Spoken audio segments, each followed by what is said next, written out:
ገነት ላፍ ዛሬ ደግሞ ማንን ልትወርድበት ነው ይሄንን ጊዜ ገባው? ምወርድበትን ጆሮሽን ከጠራርገሽ በደንብ ለማዳመጥ መዘጋጀት ነው።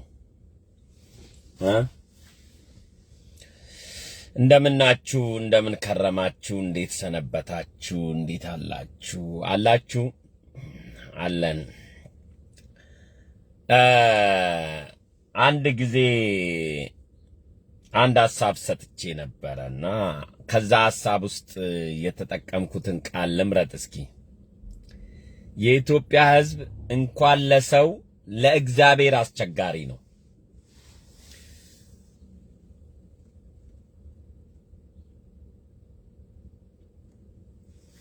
ለእግዚአብሔር አስቸጋሪ ነው።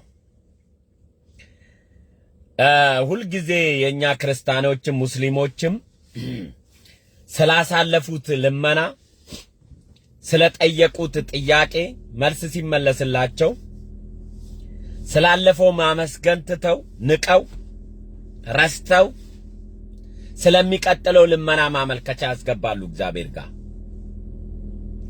ያ የጨለማ ዘመን ያ መጥፎ ጊዜ ያ መከራ ይረሳሉ። እንዴት እግዚአብሔር ከዛ መከራ አሻግሯቸው እንዳሸን እንደ ህይወታቸው እንደተረፈ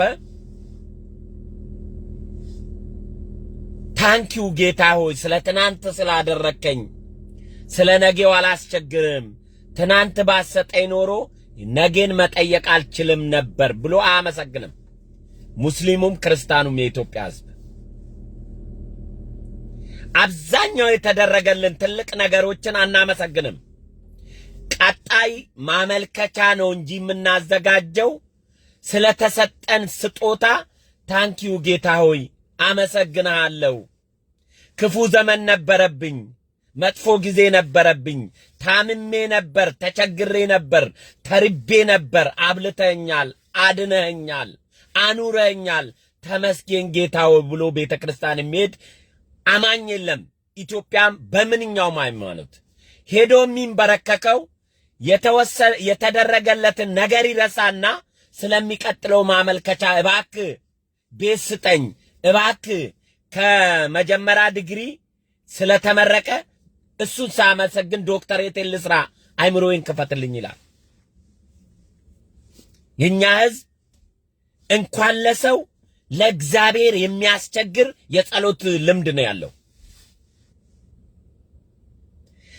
ዛሬ ጠቅላይ ሚኒስትር ዶክተር አብይን ዋሽ እንዲያለ እንዲህ ብሎ እዚህ ጋር ፓርላማ ላይ እንዲህ ብሎ ጦርነት ሲጀመር እንዲህ ብሎ ነበር እዚህ ጋር ብሎ ውሸት ከንግግሮች ውስጥ እየሰነጠሩ የሚያወሩ ሰዎች ጁንታው ጦርነት እንደጀመረ ቢያሸንፍ ኖሮ ምን ነበር የምትሉት?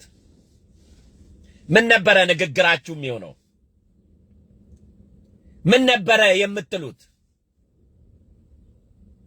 በአንድ ሳምንት የተደመሰሰ መንግስት፣ በሁለት ዓመት ብቻ ስልጣን ላይ ወጣ መንግስት፣ አቅም ያጣ መንግስት ከመጀመሪያ ዓመቶች ላይ እኮ ፈሪ መንግስት ነው፣ ጴንጤ ነው፣ ስብከት እንጂ አገር መምራት አችልም ብላችሁ ስትወቅሱት የነበራችሁ ቡድኖች ዛሬ ያንን የተናገራችሁትን የፈሪ ፓስተር ነው፣ አቅም የለውም፣ አይገልም፣ አይመታም፣ አይጠፈጥፍም ብሎ ጠቅላይ ሚኒስቴሩ ምን አለ ወጥቶ? ምክንያቱም ሲገረፍ የለመደ አህያ ሳይመታ መጓዝ አቅምና የኢትዮጵያ ሕዝብ መገደል ስለለመደ ግድያ ነው መሪ የሚመስለው ብሎ እኮ መልስ ሰጥቷቸዋል። እናንተም ትረሳላችሁ እንጂ ላስታውሳችሁ፣ ጠቅላይ ሚኒስቴሩ ስልጣን በያዙት ዓመታት ውስጥ እየዞሩ ሰው ሲያቅፉ ማቀፍ እንጂ መምራት አይችልም፣ ይሄ ለሀገር መሪነት ሳይሆን ለፓስተርነት ነው የሚሆነው እኮ ብላችሁታል። ዛሬ ዲክታተር መንግስት ነው፣ ጨፍጫፊ መንግስት ነው ያላችሁት እኮ ይሄ ሰው ለፓስተር ስብክና እንጂ ቆፍጠን ያለ የሀገር መሪ መሆን አይችልም ብላችሁ እኮ ተናግራችኋል። እናንተ ብትረሱ እኛ እንረሳም እኮ። ኤርሚያስ ለገሰን መዘግባለን ያልከው አይደለም? እኛም እንመዘግባለን። አንተ ኢህአዲግ ቃል አቀባይ ሆነ መተለ ኦሮሞዎቹ ፍንፍኔ ኦሮሞን ገፍታለች ብለ ኦሮሞን ያስለቀስክበት ጊዜ ጀምሮ እንመዘግባለን። ሂሩት መና ሲያትል ጉራጌ ነች ባንዳ ነች ተባልሽ አይደለም? አንቺም ያኔ መጀመሪያ የኦሮሞና የአማራ ግንኙነት ካልተገናኘ ወያኔ አትሸነፍም ብላችሁ ከኦሮሞ ሰው ስታጡ ከኦሮሞ ምሁር ስታጡ መስፍን ፈይሳ ባይማርም ይናገራል። ኦሮምኛ ከኦሮሞ ቤተሰብ ነው የተወለደው። የኦሮሞንና የአማራን ግንኙነት ስናጠናከር ነው ወያኔን የምናሸንፈው ብለን የሸዋ ቱለማ ማህበር እንድናቋቁም እኔና ታደሰ ጁፋርን ታደሰ ጁፋር ነው አይደለም? እሱን ጠርታችሁ በየአገሩ ከጎንደር ህብረት ጋር ግንኙነት ልንፈጥር ያደረጋችሁት አማራነትሽ ተፍቆ ዛሬ ጉራጌ ናት አማራን አስገዳይ ናት ሲሉሽ አየሁ እኔ በፖስቶት ፎቶዎች ላይ ማለት ነው። እንዲህ ነው አየሽ። ትናንት ከወያኔ ጋር ድስት ሲጠርግ የነበረ ዛሬ የኢትዮጵያ ምርጥ ሰው ሆኖ ወጣ። ምክንያቱም ዘቅጠሽ ወይ አማራ ቋት ውስጥ ካልወደሽ ኢትዮጵያዊ ነኝ ብለሽ መቆም የአማራ ጠላት ያስብልሻል። መስቀት አለብሽ ወርደሽ። እኔ ኦሮሞዎች የሚጠሉኝ ወርጄ መንደር ውስጥ አስብ ስለሚሉኝ እንጂ ከኔ በላይ ኦሮምኛ ከኔ በላይ ከኦሮሞ ቤተሰብ ተወልዶ አይደለም። በእናትም በአባትም የቱለማ ኦሮሞ ኩሩ ቤተሰብ ነው የተወለድኩት። ነገር ግን ኦሮሞ አይደለም መስፍን የሚሉኝ እንደነሱ መስቀት ስለማልችል ዝቀት ስለሚሉኝ ነው የማንገናኘው። አሁን ያንቺን ፓርት ሌላ ቀን መለሳለሁ። ሂሩት መና እህቴ፣ እኔ ለመጀመሪያ ጊዜ የጎንደር ህብረት ሲያትላ እንዲመጣ ያደረጉኝ ትናንት ሲሰርቡት የነበረ እነ ግርማቸው ነው። እነ ግርማቸው የጠሩኝ እኮ አማራና ኦሮሞ አንድ ላይ ካልቆመ አብሶ ጎንደር ላይ ያሉ ወጣቶች የኦሮሞ ደም የኔ ደም ነው ያሉ ቀን ነው ወያኔን ያሸነፍነው። ይህንን አርገን የታገልነው ሰዎች ከኢትዮጵያነታችን አልወረንም። አማራንም አንሰድብም፣ ኦሮሞንም አንሰድብም። አሁን አማራን የሚሰርቡ ኦሮሞን የሚሰርሙ ትናንት ከወያኔ ጋር ሻንጣ እየተሸከሙ ኦሮሞን አማራን ሲያስገድሉ የነበሩ ሰላዮች ናቸው። ለምን? ጥቅም ቀረባቸዋ። ኮንዶሚኒየም ቀረባቸው፣ ጥቅማ ጥቅም ቀረባቸው። ስለዚህ ወደ ዘራቸው ወርዶ አሁን ደግሞ በዘራቸው መብላትና መጋጥ ይፈልጋሉ።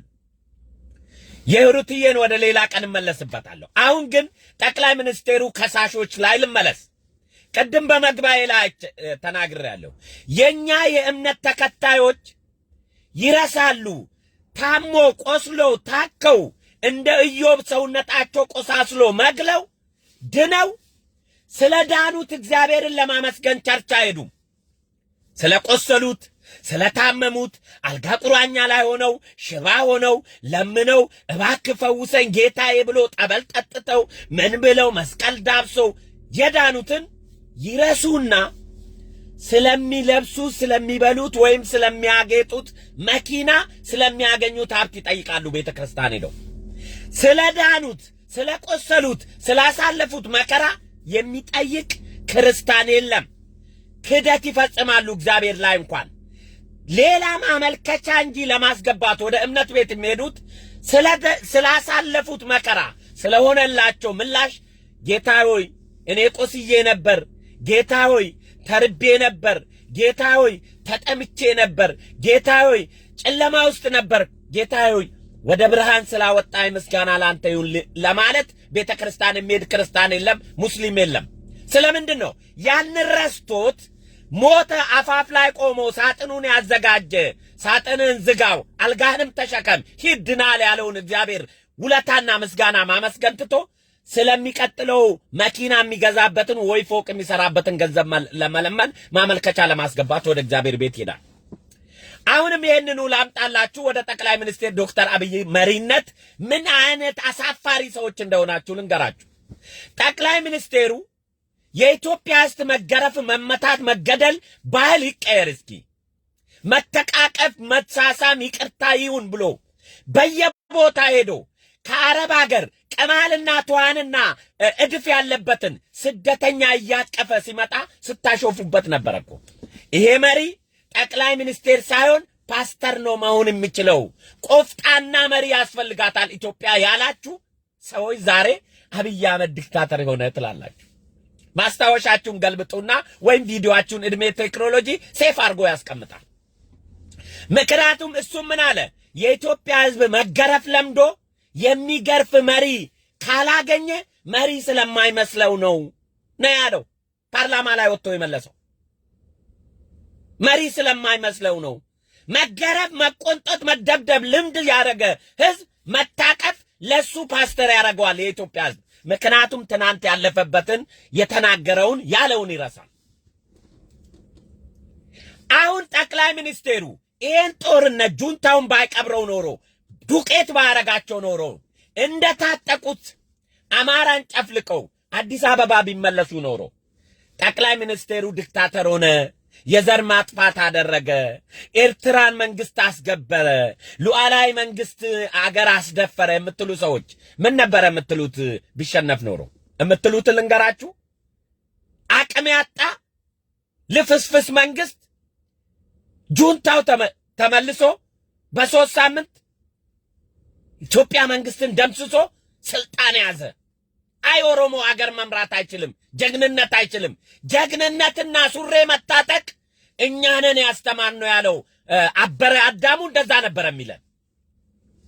እነ ብርሃኑ ጅላ እና ለምሸት ደግፌ እነ ባጫ ደበሌ እና አበረ አዳሙ ናቸው ሱሬ ያስታጠቁት ብሎ ይዘፍኑብን ነበር።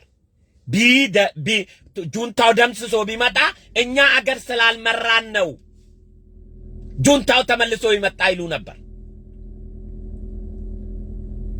የማፍሩ እኮ እነ መሪድ ንጉሴን እኮ ኦሮሞ አይደለም ብሎ ታሪክ የሚነጥቁ የታሪክ ሌቦች ለነ ደምሴ ቡልቱ ሱሬ መልበስ አስተማሩ።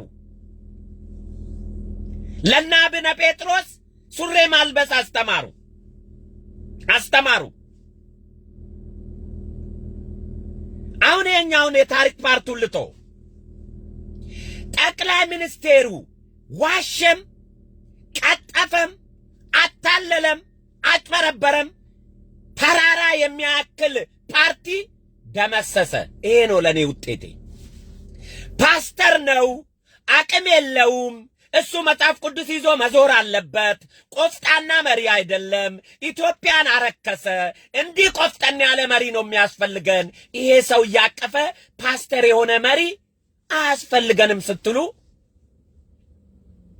መሪ መሆን ሲጀምር በእናንተ ስሜት መሪ ማለት መግደል መሆኑን የተማራችሁ ገሎ ሲያሳያችሁ ደግሞ ዲክታተር መንግስት ሆነ ማለት ጀመራችሁ። አየ የኢትዮጵያ ህዝብ ቀደም ያልኩት በሃይማኖቱ ጉዳይ ቆስለ ያዳነን እግዚአብሔር ማመስገን ወደ ቤተ ክርስቲያን አትሄድም፣ ገንዘብ ልመና ነው የምትሄደው። ኢትዮጵያ ከመፍረስ ያዳነው መሪ ጆኖሳይድ ፈጸመ፣ ሴት ተደፈረች፣ እንቁራሪት አወረዘች፣ ቋንቋ ተለወጠ፣ ኤርትራ ገባች ወጣች የሚሉ ኢትዮጵያ ብትበተን ኖሮ ምን ነበር የሚሉት? ጁንታው ተሳክቶለት ቢደላቸውና አዲስ አበባ ቢገቡ ኖሮ ወይም እንዳሉት ኤርትራን ቢገነጥሉ ኖሮ ወይ እንዳሉት ምኒልክ ቤተ መንግስት ገብተው ዞር በሉ ቢሉን ኖሮ አሉላ ሰለሞን ዛሬ መንገድ ላይ እንከባለን ነበር? ሰለሞን መሐሪ ተካልኝ ምን ነበር የሚለን? እስኪ በኢማጂን አርጉ በጭንቅላታችሁ። ቢሸነፍ ኖሮ አብይ አህመድ ቢሸነፍ ኖሮ ጦርነቱን አሸንፎ ብትን ባረጋቸው እንደ በረዶ ባያቀልጣቸው ኖሮ ምን ነበረ የዓለም ዜና የሚወራው? እስኪ በጭንቅላታችሁ ሳሉት። ያ ፓስተር ነው፣ ፈሪ ነው፣ መሪ አልመሰለም። ማቀፍ መሸ ይዞ ሲሄድ ደደብ ካድሬ ጫላ ጁንታው ሰላም ነህ? አዎ ካድሬ ነኝ፣ በደንብ ነው ካድሬ። መስፍን ፈይሳ አሸባሪ መሆን ተረጋገጠ። እሰይ ጎሽ። አዎ የእናንተ ሻንጣ አልተሸከመ በሙሉ አሸባሪ አይደለ? ትክክል ነው፣ አሸባሪ ነው። እነ ሰለሞን መሐሪ ተካልኝ መሐሪን የሚከተው ትግሬ ለመሆን ነው። እሱ ጎጃሜ ነው። መቱ የተወለደ ኦሮሞ ህዝብ ውስጥ በልቶ ያደገ ነው። መቀሌ ሄዶ ማቅ ኤርትራ ጦርነት ጊዜ ደምስሷቸው ብሎ እኛን ሲሰድብ የነበረ ባንዳ ልጅ ነው። ግን አሁን አብይ ቢሸነፍ ኖሮ ምን ነበር የሚሉት እነዚህ ዜናዎች? ኢትዮጵያን ሉዓላዊነት በኤርትራ አስደፈረ የሚሉት ሰዎች ጁንታው አሸንፎ የአማራ ሚኒሻ ደምስሶ ምኒልክ ቤተ መንግስት ቢገባ ኖሮ ምን ነበር ዜናው የሚባለው? እስኪ ጻፉልኝ። ምን ነበር የምትሉት? ይሄ ደካማ መሪ፣ ይሄ ሀገር መምራት ያቃተው፣ ወጣቶች ሞቶ ያሸነፉትን ጁንታው አሸንፎ ለሁለት ዓመት አገር ብቻ የመራ ጠቅላይ ሚኒስቴር ከኦሮሞ መጥቶ ጁንታው በሳምንት ከመቀሌ ገብቶ ዳግም ስልጣን ተቆጣጠረ ነበር የምትሉት? ነበር የምትሉት አይደለም?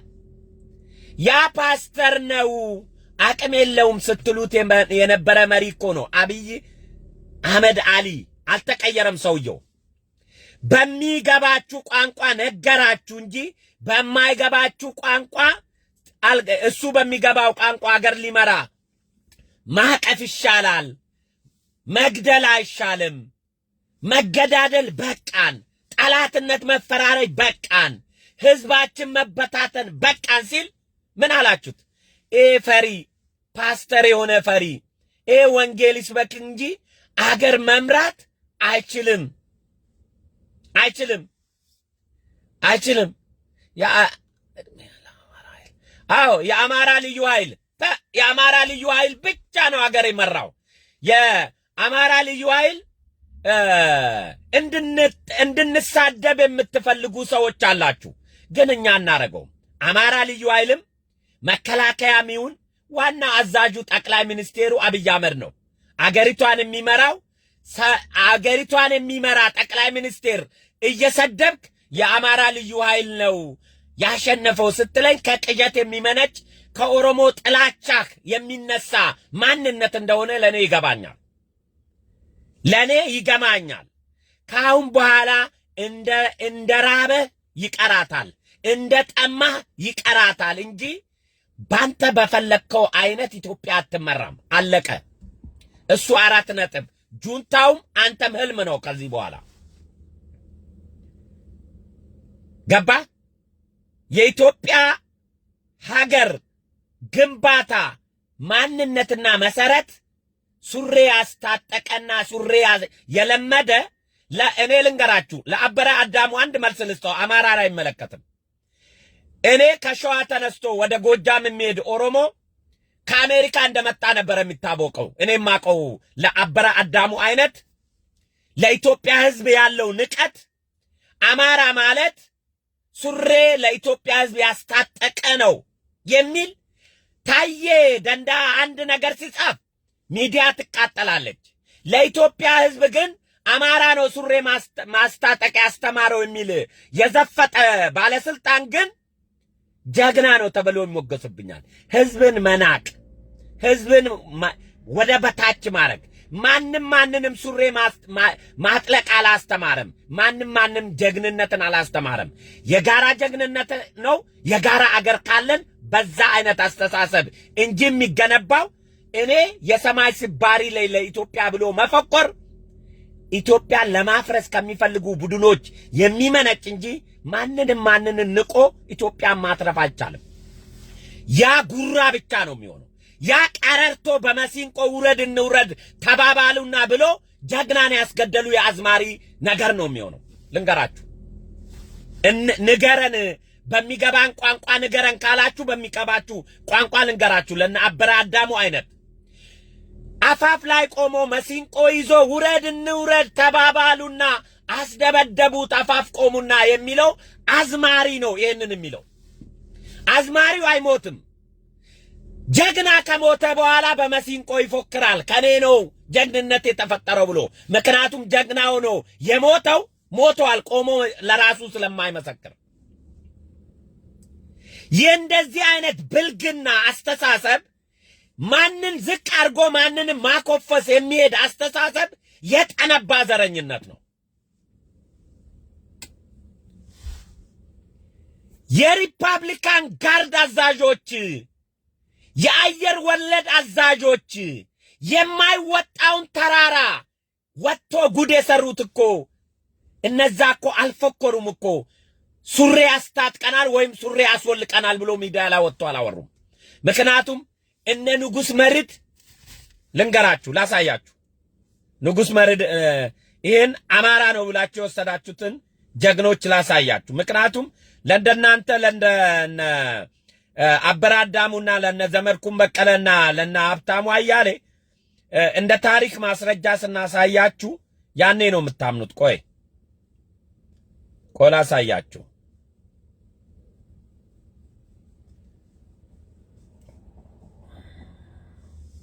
ላሳያችሁ እቺን ታሪክ ላሳያችሁ።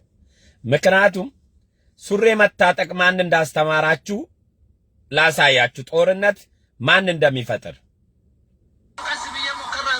ያውለ በእውነት ነው የምላችሁ። ለማሳቅ አይደለም። አረገቤ ደርሰው ያውና ብሎ ቆመው ዘንጉን ለቀቁት። ያውለ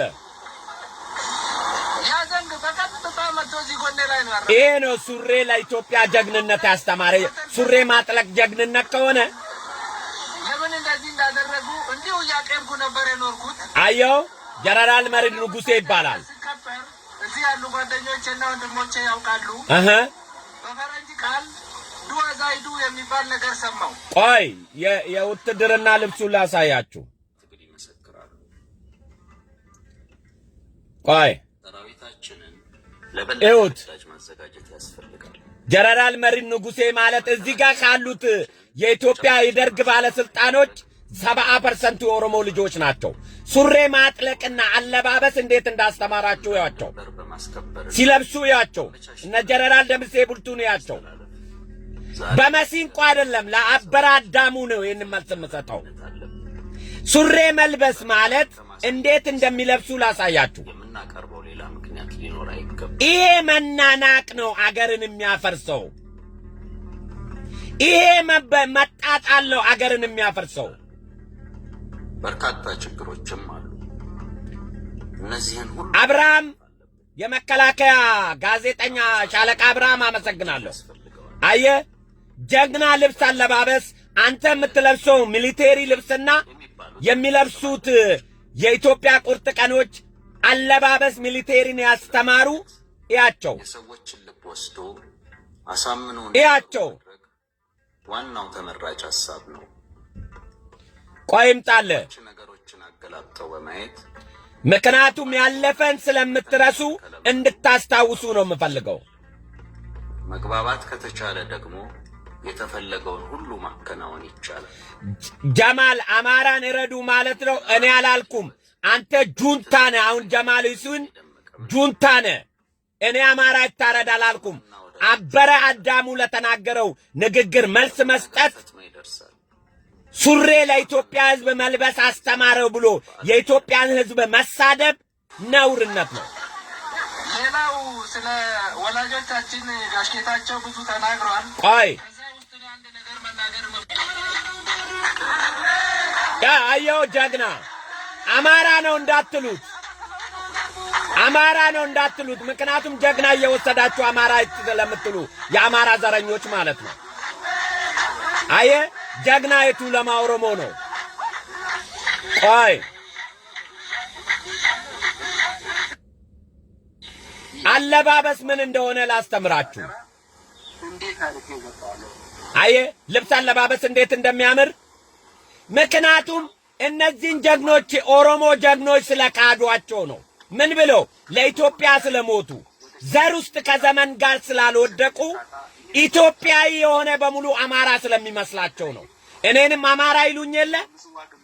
አየ አለባበሲ አበረ አዳሙ ሱሪ መልበስ ሳይሆን ወታደራዊ ልብስ እንዴት እንደሚለበስ ከመንግስቱ ኃይለማርያምና ከነዚህ ጀግኖች መማር ይቻላል። ኤልቶ ውለታ ብስ ነው የኢትዮጵያ ሕዝብ እግዚአብሔርን ራሱ ቆስሎ አድኖት የሚቀጥለውን ልመና ይሄዳል እንጂ ስላለፈው ከአልጋ ስላዳነው እግዚአብሔርን አያመሰግንም። ዶክተር አብይ ወያኔን ጁንታን ባይደመስስ ኖሮ ዛሬ አፍን የምትከፍተው ሌላ ነበር የምትከፍተው። በሱ አመራርነት ዋሽቶም ይሁን ፓርላማ አታለው ይሁን ኤርትራን አስገብቶም ይሁን ዓለም መንግስታትን ማጭበርብሮ ይሁን የፈለገ አድርጎ ይሁን መርቷል። ያ የማይናደውን ተራራ ንዷል። ይሄን ግን አታመሰግንም አንተ ይሄንን እነሱ መጥቶ ምኒልክ ቤተ መንግስት ቢገቡ የምትለው ሌላ ጉዳይ ነበር። ቢያሸንፉ ሌላ ጉዳይ ነበር። አማራ ክልልን ደምስሶ ቢመጡ ሌላ ነበር የምታወሩት። ዛሬ ግን ደምስሶ ሲያጠፋቸው እናንተ ያልመራችሁት አመራርነት ታሪክ ስለሆነ ለማጣጣል ትፈልጉና ለአማራ ልዩ ኃይል ጉልበቱን ትሰጣላችሁ። አድርባዮችና አስመሳዮች፣ ታሪክ ሌቦች። ይህንን የምለው ለአማራ ህዝብ አይደለም፣ ለታሪክ ሌቦች ነው የምለው። ዶክተር አብይን ይሳደባሉ ዛሬ። ወንጀል ተፈጸመ ይጣራ ይላሉ ዛሬ። ሁማን ራይት ተረገጠ ለነሱ ነፍስ ነው የምንከራከረው ይላሉ። እነሱ የታጠቁትን ብረት ታጥቀው አማራን ደምስሰው አዲስ አበባ ቢመጡ ኖሮ አብይን የምትከሱት በሌላ ቃል ነበር። ምክንያቱም ትናንት ፓስተር ነው አገር መርመራት አይችልም ሰው ማቀፍ እንጂ ይሄ ሰውዬ እየዞረ ፍቅር መስበክ ከሆነ ቸርች ውስጥ ይመለስ፣ ለአገር መሪነት አይሆንም፣ ቆፍጣና መንግስት ነው የሚያስፈልገን ስትሉን ነበር። አይ ይሄ ህዝብ ለካ እንደ አህያ እየተረገጠ እየተገረፈ የሚመራው መሪ እንጂ ለካ ፍቅር እየሰበከ መምራት ኢትዮጵያን ህዝብ ያስቸግራል ያልኩበት ጊዜ ነበር። አህያነት ለምዳችኋላ። አህያነት የለመደ ህዝብ እንደ ዶክተር አብይ አይነቱን ፓስተር ነው፣ ፓስተር ስለሆነ ለሀገር መምራት አይበቃም ስትሉት ነበር። ዛሬ ያተረሳና ምን አላችሁት? ዲክታተር መንግስት ነው አላችሁት። ጁንታው አቅሙን ታጥቆ አብይ በበራ አመራር ኤርትራንም ያስገባ፣ ፍልስጤምንም ያምጣ፣ አረብንም ያምጣ፣ ምንም ያምጣ፣ ፓርላማ ላይ ዋሽም አልገቡም ይመልም ገቡም ይመልም የማይናደውን ተራራ ግን ንዶ ታሪክ ቀይሯል። ይሄ ነው ሊከበር የሚገባው ለሰው ጭንቅላት እንጂ ለምን ፓርላማ ላይ ዋሸ? ለምን የትኛውም አገር ግዛዊ ፖለቲካዊ ስትራቴጂ ትዋሻለች። ዶክተር አብይ አይደለም የመጀመሪያው ውሸት ከሆነ ኤርሚያስ ለገሰ በላይ ድርቶ ውሸት ይዋሸ አለ እንዴ? ቴድሮስ ጸጋዬ ጋር ቁጭ ብሎ የሰውዬ ውሸት ሱስ ሆነበት ይላሉ። ለአገርን ለማዳን ጦር ለማሸነፍ ፕሮፓጋንዳ አንዱ የጦርነት መሳሪያ ነው። እሱ ዋናው የሚፈልገው ደምስሶ መገኘት ነው። ጥይትም ምላስም መሳሪያ ነው ስትራቴጂ ስለሆነ በወቅቱ ያንን ቃል ብለዋል። ጁንታውን ካሸነፈ በኋላ አሁን ደግሞ ሌላ ይላል። አገር የሚመራ መሪ ዝናብ ዳምነዋል ብሎ ዣንጥላ ይዛል እንጂ ዝናብ ሳይዳምን ዣንጥላ አይዝም። ሀገር የሚመራው መጽሐፍ ቅዱስ ሰባኪ ሆኖ እውነት በሚናገርበት ጊዜ ፓስተር ብላችሁት፣ አገር በሚመራበት ጊዜ ደግሞ ውሸታም ነው ካላችሁት አይሰማችሁም ሰውየው። አገር በሚመራበት በሰላም በሚመራበት ጊዜ ፓስተር ነው አላችሁት። እውነቱን እየተናገረ ወገንን እያቀፈ ከቅማሉን ትዋኑን በአውሮፕላን ይዞ እየመጣ ይሄ ምን አይነት ልፈስፋሳ መሪ ነው አላችሁት። ጁንታውን ወደ ታይ ዞሮም ሊሸናባቸው አይችልም፣ አቅም የለውም፣ ያሸንፉታል አላችሁት። ፓርላማ ላይ መጣና ይሄ መንግስት ደካማ ነው የምትሉት መገረፍ ስለለመዳችሁ ነው አለ። መገረፍ ስለለመዳችሁ ነው። እኛ ደግሞ መግረፍ ይቅርብን በቃን ነው ያለው ብሎ መልስ ሰጣችሁ መጀመሪያ። ከዛ ግን መገረፍን ለምዶ ለመግረፍ ሲመጣ አገራረፍንም ደግሞ መልሶ አሳያችሁ። በ15 ቀን ዓለም ላይ ሪከርድ ሰበረ። እንዲህ አይነት ጦርነት ለዘመናት ነው የሚሄዱት። አገር ያፈርሳሉ፣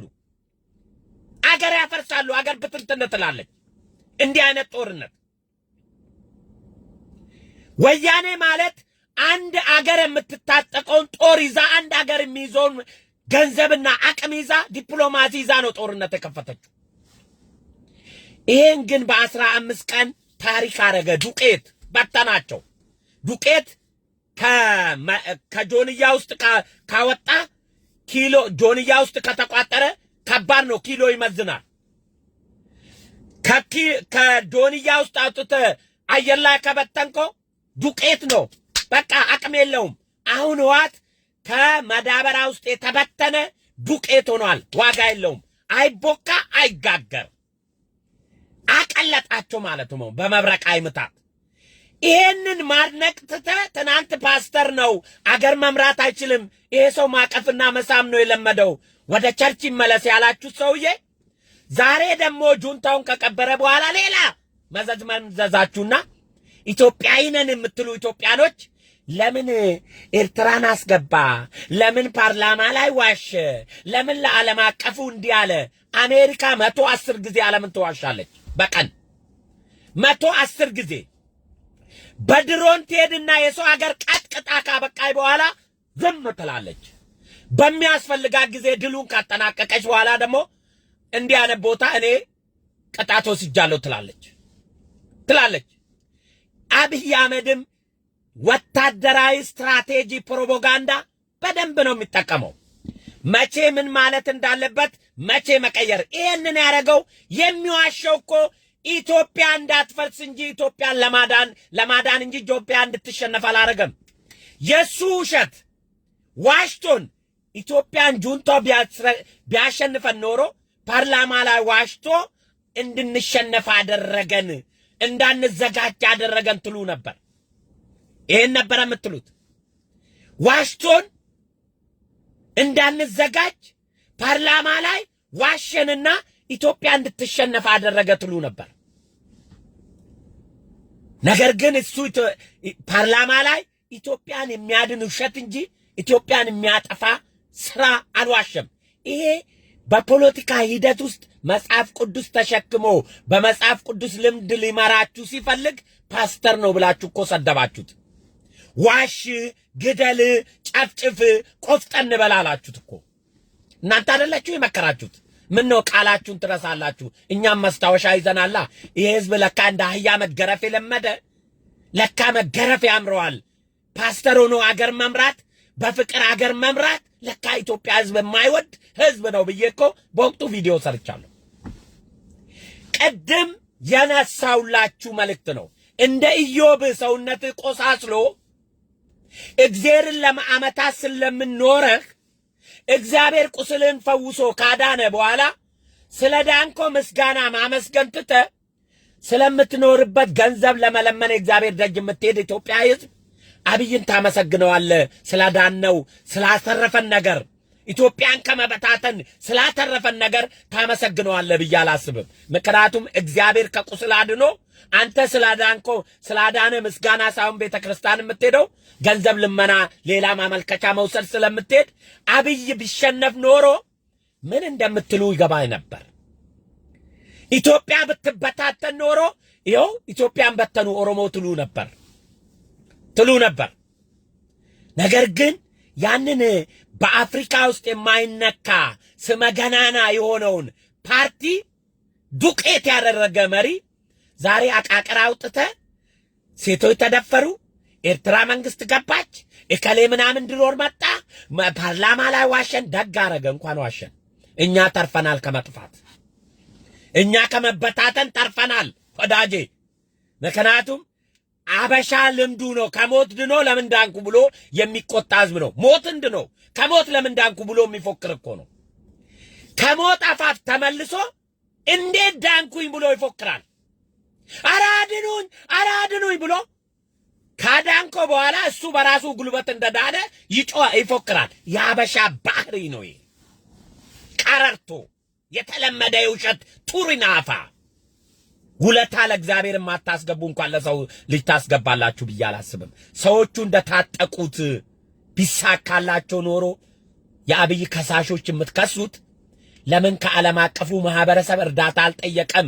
ተመልሶ እነሱ ወደ ሚኒሊክ ቤተ መንግስት እስከሚገቡ ምን ይጠብቅ ነበረ ትሉ ነበር እንጂ አገር ከውጪ ዜጋ አስደፈረ ብላችሁ አታወሩም። ምላሳችሁ ትናንትና ፓስተር ነው አቅም የለውም ሰው ማቀፍ አገር መምራት አይቻልም ብላችሁት ነበር። ትናንት ነው። እኛም መስታወሻ ይዘናል። እርሚያን ለገሰ ቀርበታው አንተ ወያኔ ላይ ተናግረ እሳት ውስጥ ዋሸውን አሁንም የምትዋሸውን ኦሮሞ ጋር ሄደ አዲስ አበባ ኦሮሞን በላች ብለ ያወራውን ሁሉ ውሸት ይዘናዋልኛ። ካንተ በላይ በውሸት ቁጥር 1 የሚሸለም ሰው ቢኖር አንተና ሀብታሙ አያሌው በዲያስፖራ ቁጥር 1 ተሸላሚ ነበራችሁ። ምክንያቱም በመለስ ድቃቅት ብለህ የጻፍከው የማስታወሻ መለስ ማስታወሻ ብለህ የጻፍከው ሀብታሙ የራሳችሁ መጽሐፍና ዛሬ የምታወሩት ወሬ ሰማይና ምድር ነው መጽሐፉ። ለዚህ ነው እኔ የሁለታችሁንም መጽሐፍ ያቃጠልኩት። ምክንያቱም እውነት ሳይሆን ውሸት እንደጻፋችሁ። እውነት የጻፈ ሰው ምላሱ አይቀየርም። ውሸት የጻፈ ሰው ጊዜን አይቶ ራሱን ጽሑፍ ይደልዛል። ወጣ የአማራ አትበልብኝ። እዚህ እኔ አማራ ኦሮሞ አላቅም። እዛ ጋር የሞተ ጀግና የኢትዮጵያ መከላከያ ሰራዊት ነው። አማራም ለሀገሩ፣ ኦሮሞም ለሀገሩ። ኦሮምኛ መናገር፣ አማርኛ መናገር ሌላ ጀግንነት አያሰጥም። ለኢትዮጵያ ዳር ድንበር ነው የሞቱት። ኢትዮጵያኖች ናቸው። አንተ ጋምቤላው ያቺ እኮ መከላከያን የወያኔን ጀነራል የማረከችው እኮ ኦሮሞ አይደለችም ወይም አማራ አይደለችም። ጉራችሁ እኮ ነው የሚገርመኝ። ያቺ እኮ ከደቡብ ብሔር ብሔረሰቦች ከአንዱ ቋንቋ ተናጋሪ እኮ ነው ያቺ ሴት እዛ ያንን ጀግንነት የሰራችው። የነሱ ቤተሰብ እንኳን የኛ ሴት እንደዚህ ጀግንነት ሰራች ብላ አልፎከረችም። ምድረ ለቃቃሚ ሰሙኛላችሁ። ይህንን የሚለው ለአማራ ዘረኛ፣ ለኦሮሞ ዘረኛ፣ ለጁንታ ተረፈ ምርት ነው። ሌላ ብሔር ሰላማዊ ኢትዮጵያዊ የዶክተር አብይ አስተዋጽኦ የሚዋሸው አገር ለማፍረስ ነው። ኤርትራ መንግስትን ያስገባው ሉዓላዊነት ለማስደፈር ነው። ወያኔ የታጠቀውን አቅም የማያውቅ ኢትዮጵያዊ ነበረ።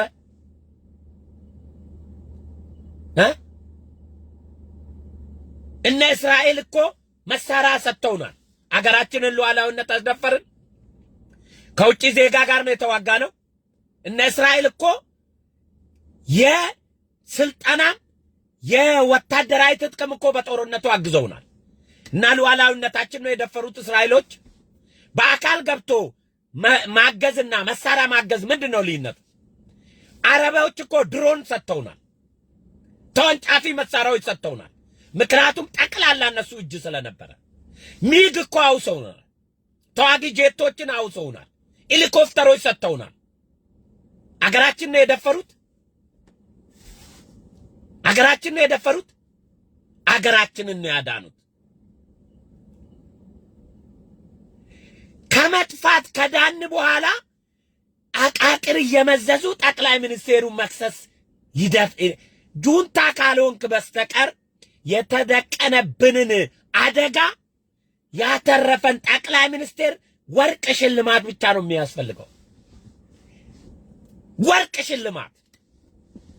ለምን ጁንታው አላሸነፍንም ብላችሁ ቁጭት ከሆነ አይደረግም። እሱ አለቀ በቃ ዱቄት ሆነዋል።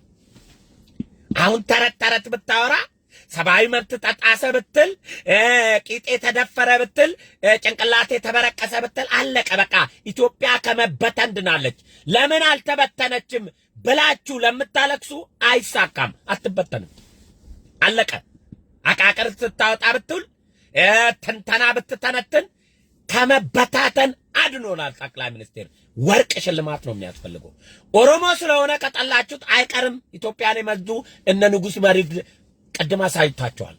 ጀግና የቁርጥ ቀን ልጆች። በኦሮሞነቱ ከጠላችሁት ከኛ ቤት ካልሆነ ጀግና እንዴት ይመጣል ካላላችሁ በስተቀር ሄሎ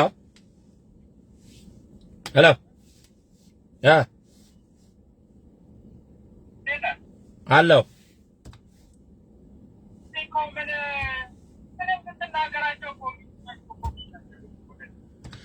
ቆይ ላስገባና ተንፍስ። ቆይ እስኪ ትናንትና ፓስተር ነው አገር መምራት አይችልም ስልጣን ይልቀቅ ሲሉ የነበሩ ሰዎች ዛሬ ጨፍጫፊ መንግስት ሆነ ይሉናል።